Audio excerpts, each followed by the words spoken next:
Olá! Aqui é o Nilson Alves e este é o seu canal, Nilson Suquita. Iniciando para vocês mais um vídeo mesmo hoje, quarta-feira, 28 de setembro do ano de 2016, hein? Estamos aí no final aí do mês de setembro, já estamos aí na primavera, o mês de setembro que é o mês aí das eleições, né? Estamos aí finalizando o mês de setembro. Bom, o assunto que eu vou falar hoje faz um tempinho, né, que não falo desse assunto, né, de futebol, né, inclusive mês passado, eu fiquei o mês todo aí falando de esportes, né, Olimpíada e tal, e agora desse mês deu uma parada, né, por causa que outros assuntos, outras coisas tomaram conta aí, tanto no noticiário, tanto no cotidiano, né, então não foram assuntos, mas está voltando o futebol a ser assunto porque ontem, surpreendentemente, tivemos uma decisão da Conmebol, né, da Confederação Sul-Americana de Futebol, que muda a Copa Libertadores da América, um dos principais torneios de clubes, né, do mundo, né, o principal torneio de clubes da América do Sul e o principal torneio do mundo, né, o principal torneio, um dos principais torneios do mundo. Vamos lá, Copa Libertadores será agora disputada entre fevereiro e novembro, ou seja, a Copa Libertadores será esticada a temporada toda, seguirá o mesmo padrão que tem nas competições europeias, competições europeias, sobretudo a Champions League. Na verdade, lá é o seguinte, né? Não é que a competição vai de fevereiro a novembro, é que lá a temporada é diferente. A temporada começa, por exemplo, de junho, vai até maio, né? Então a Champions League começa em setembro e termina em maio, com uma pausa nas festas de final de ano, tal. Ela vai disputar em setembro até dezembro, a primeira fase, né, que chama fase de grupo. Ela dá uma parada nos meses de dezembro, janeiro, a volta no meio de fevereiro, né, no inverno, né, eles param. Aí a disputa vai até maio, quando tem a final, né? A Libertadores vai seguir a mesma coisa. Resta saber se eles vão fazer uma pausa no meio do ano.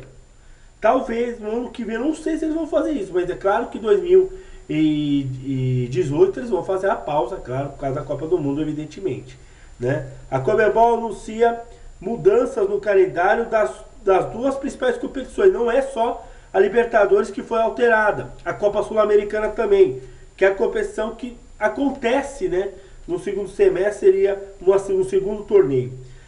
A Libertadores será disputada ao longo da temporada, enquanto a Copa Sul-Americana acontecerá entre os meses de junho a dezembro. Continuará a Sul-Americana acontecendo no segundo semestre, mas a Libertadores aí arrastará, assim como está acontecendo com a Copa do Brasil. Desde o ano de 2013, a Copa do Brasil acontece em abril e termina no mês de novembro, né? Já é válida essa mudança para 2017. Na minha opinião, eu acho que eles não deveriam mudar o regulamento assim de sopetão. Normalmente na Europa, se eles mudam algumas coisas, eles já falam que na temporada seguinte, não nessa que vai acontecer, mas na outra, vamos supor 2018. Eu acho que deveria esperar um pouquinho e mudar lá para 2018, que aí daria para fazer a Libertadores dessa espessura que eles propõem. Em vez de ser realizado em 27 semanas, igual aconteceu esse ano, a Libertadores vai ser disputada em 42 semanas, né? Ou seja, uma extensão do ano todo. Sendo jogado em fevereiro, né, a novembro, antes a maior competição da América do Sul costumava acabar em julho. Outra novidade passará a valer a partir de 2017, que 10 clubes eliminados na fase de grupos, né, vão ter vaga para a Copa Sul-Americana, assim como acontece na Champions League para a Liga Europa. Eu acho que não é só os eliminados da primeira fase que deviam ir para a Sul-Americana. Eu acho que os eliminados da fase preliminar, que é chamado de pré-Libertadores, também possam se classificar para a Libertadores. Uma sugestão que não está aqui na pauta na Sul-Americana é fazer que todos os times brasileiros e argentinos não participassem de fases preliminares, já tivesse vaga na fase de grupos. Vamos supor, a fase de grupos são 32 times. 10 times já são Brasil e Argentina, 10 vagas. Distribui as outras 24 vagas para os outros 8 países. Simples o cálculo, na minha opinião, né? A equação, né, é muito fácil, porque você evita que times grandes do Brasil, times da Argentina, sejam eliminados na fase anterior, né? Já que são os dois maiores países futebolísticos do continente. Então tem que preservar a força do Brasil e Argentina na primeira fase e os outros países lutando, correndo atrás das outras vagas. Vamos ver mais coisa aqui. Eu acho até justo também as equipes eliminadas na primeira fase, na fase de grupos, irem para a Copa Sul-Americana, porque você não vai eliminar o planejamento do ano. Por quê?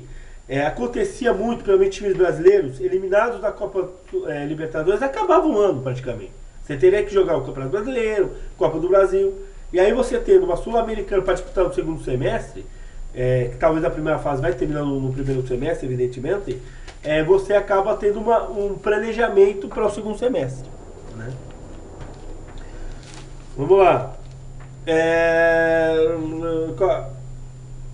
Além disso, os campeões dos 2 torneios já vão ter vaga na fase de grupos de 2016. Quer dizer, o campeão da Copa Libertadores e o campeão da Sul-Americana já vão para a fase de grupos. Uma outra novidade também que eles não falaram aqui, que a Libertadores vai ter uma decisão única em campo neutro. Eu vou ser sincero para te falar uma coisa. Eu gostei dessa decisão de um jogo único, né?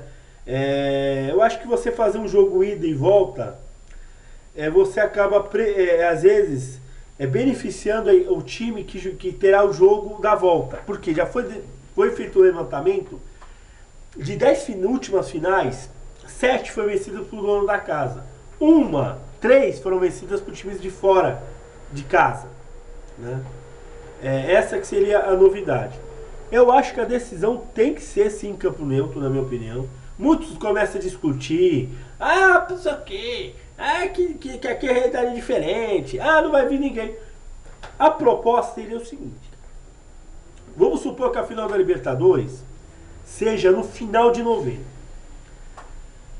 Aí, o certo, as semifinais, os 2 jogos das semifinais aconteçam em outubro. Principalmente final de outubro. Pra quê? Porque aí, vamos supor, termina no final de outubro e a final da Libertadores final de novembro. Você tem um mês para preparar caravanas de time, preparar promoções, preparar o evento. E você vai preparar a cidade que vai receber a final da Libertadores pro clima da Libertadores, como acontece na UEFA Champions League, né? Que já sabemos que a final será um lugar único. Eu não vejo quem sabe, por exemplo, uma final de Boca e... Vamos supor que time aí, cara. Não seja brasileiro, por exemplo. Independente de Medellín no Maracanã. Não vai ter problema nenhum. Os caras vão sair da Argentina e se deslocar da Argentina para se deslocar a Colômbia e vir aqui. Vamos supor uma final entre Botafogo e Colo-Colo do Chile e o jogo lá na Colômbia, em Bogotá. O pessoal vai fazendo vaquinha, vai fazendo planejamento, vai viajar, monta uma caravana, torcidas, e lota o estádio lá. Na Europa é feito dessa forma. Desde que o intervalo da semifinal ao final seja longo. Para aí sim você programar, para você fazer toda a programação de viagem e tal, todo o trâmite. Se você, por exemplo, a decisão acontece, por exemplo, lá por dia, por 2 semanas antes da finalíssima, não tem condições, né? Não tem condições, tem que ser uma coisa longa, né? Tem que ser uma coisa bem pensada. Dá para fazer isso na América do Sul, sim, porque... E na Europa, na Europa é o concurso, né? Na Europa a coisa funciona, um reloginho, a Liga dos Campeões é um torneio, um dos mais organizados do mundo, é um torneio sensacional. Então a Libertadores vão ter essa forma. Eu acredito, né, num outro detalhe, que pode ser, porque vai aumentar o número de times, não está falando aqui no jornal, mas na internet disse que vai aumentar o número de times de 38 para 42. Eu creio que o Brasil deve beliscar pelo menos uma vaguinha, uma 6ª vaguinha aí. E a Argentina também. Brasil e Argentina pegar a 6ª vaguinha. Seria muito interessante isso aí. e fazer que esses times, pelo menos 5 times do Brasil e da Argentina, já entrassem na fase de grupos. Aí os outros, essa vaguinha resta vai para a Libertadores. Eu acho até legal isso, né? Fazer isso na Libertadores. Mas vai ser interessante. Outra coisa que o pessoal está falando que pode dar um conflito aí com a Copa do Brasil. Eu acho que a CBF precisa duas alterações. Para manter a Copa do Brasil do jeito que está, eu acho que devia aumentar o número de 80 clubes para 128 times. É uma proposta minha, tá? Como torcedor aqui de futebol. 128 times, você aumentaria a vaga para o Brasil todo, praticamente, vai fazer o torneio mais democrático ainda. E fazer que todos os times, mesmo os que disputam a Libertadores, jogam a Libertadores desde a fase. Da primeira fase. Aí vai eliminando, ida e volta e tal.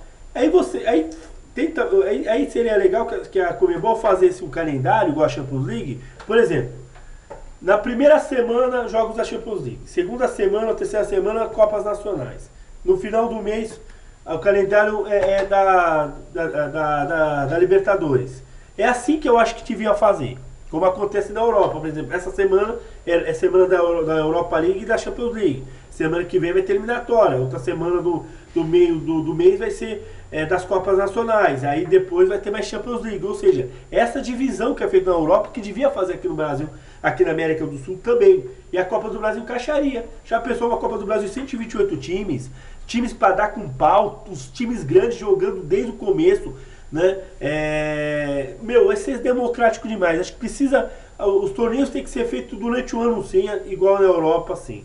Bom, e a outra proposta seria se transferisse a Copa do Brasil para o primeiro semestre, que aí você não teria choque com o final de Libertadores. Eu não sei, uma proposta que eu tenho aqui, não sei. Bom, mas eu acho certo, Copa do Brasil também é aumentar o número de times.